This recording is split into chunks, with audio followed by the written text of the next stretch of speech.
Hey loves, welcome back to my channel. Today guys, I'll be checking out this interesting video from Charlie Kirk, and it's titled Simple Argument Crushes Diversity is Our Strength Lie. You guys, I'm super excited for this. If you're yet to subscribe to this channel, please consider subscribing. Give this video a massive thumbs up, comment, share, and all that good stuff. And without much ado, let's see what Charlie Kirk has for us in this video. Kind of want to ask you your comments on your DEI statement about seeing a black pilot, right?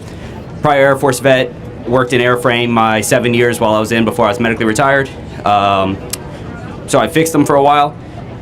I become a pilot. Let's say I'm your pilot, you see me, I want to know your reaction to seeing me as your pilot. Yeah. Do you immediately think like, oh, I'm glad I see him? Or what did I say? If I remember correctly, you said you see I believe you see a black pilot at this time. You're wondering, hey, is this the right guy? This, that, the other. My question is, you're close. All right, Let me tell you exactly what I said. Sure, okay, thank you. So this was in response, first and foremost, to United Airlines, saying that half of all their new pilots that they're going to hire are going to be women or people of color. Currently, they're 15%. Okay. So they want to go from 15% to 50%. Mm-hmm. A conversation then ensued about how every time affirmative action is employed, standards have to be lowered. There's not a single instance where that does not occur. So then I said, boy, if I see a black pilot, I'm now going to wonder, is that individual qualified, or were they selected because of their race? But that's not who I am, but this makes me think this way. You guys, I totally agree with what Charlie Kirk is saying in this video, because until your life is in the hands of this pilot, you may not have any reason to question them. You may not have any reason to question their qualification or if they are fit for such a job. I totally agree with him on this one, because sometimes diversity is truly not the strength but the weakness of a structure or of an organization. Imagine people being hired because of their skin color or because of their race, thereby robbing people who are qualified of their jobs. That would be a total train wreck. Let me know what you guys think about this in the comment section down below. If you knew the circumstances surrounding the employment of the data line staff, would you still go ahead to question their competence if you happen to be flying with such an airline? Let me know in the comment section down below, and let's continue watching, you guys. And I stand completely by that statement. Okay. Secondly, let me just finish. Sure, yeah, sorry. DEI and affirmative action, what it does is it lowers the merit, it lowers the threshold of standards, and increases things that do not matter, such as skin color and ethnic background. So that is what I said.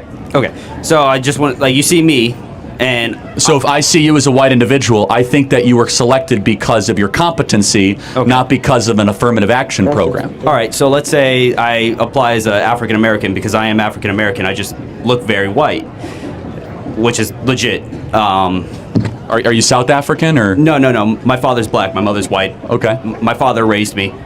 So I identify with how I was raised, who I grew up with, stuff like that. So my point is, I can identify as black and get hired under a DEI, let's so to speak, saying that I don't get all the proper flight hours, I'm a bomb-ass fucking pilot, all that shit.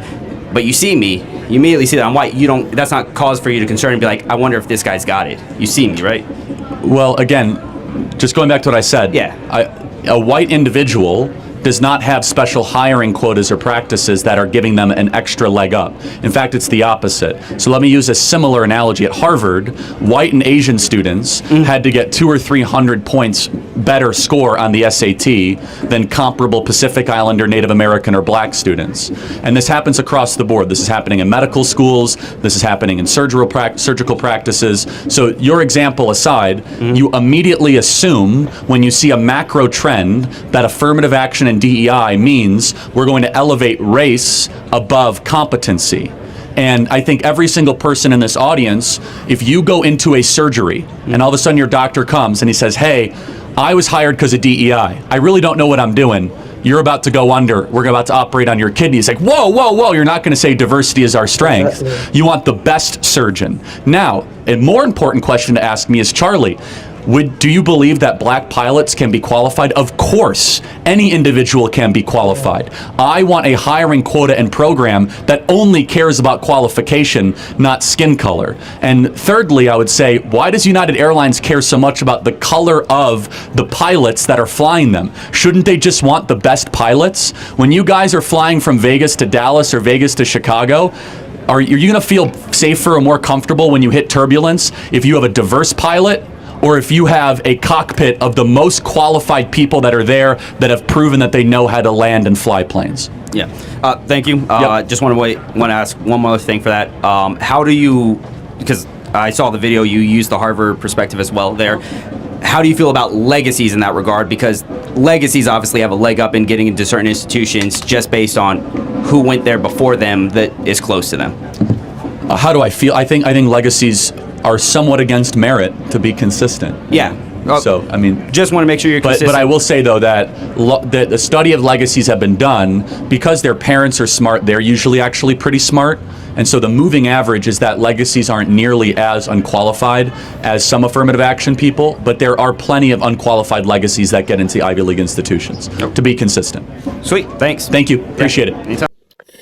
Wow, you guys, that was such an interesting one from Charlie Kirk, and Charlie Kirk has said nothing but the truth. And I love the examples Charlie Kirk used in this video, because if you are going under the knife and you happen to know that the doctor was hired based on affirmative action, I guess you are going to question their competence, and you might even end up canceling that surgery upon knowing the truth about how they were hired. But let me know what you guys think about this in the comment section. I think affirmative action will have more negative effect than positive effect on a particular society or a particular institution, because once people are being hired based on their skin color and their ethnicity, then the question of competence and if they truly merit that job will never be looked into, or it will just be overlooked. Because first of all, the reason why these people were hired was not because they were competent, it was not because they merited such a job, but because of their skin color. Let me know what you guys think about this video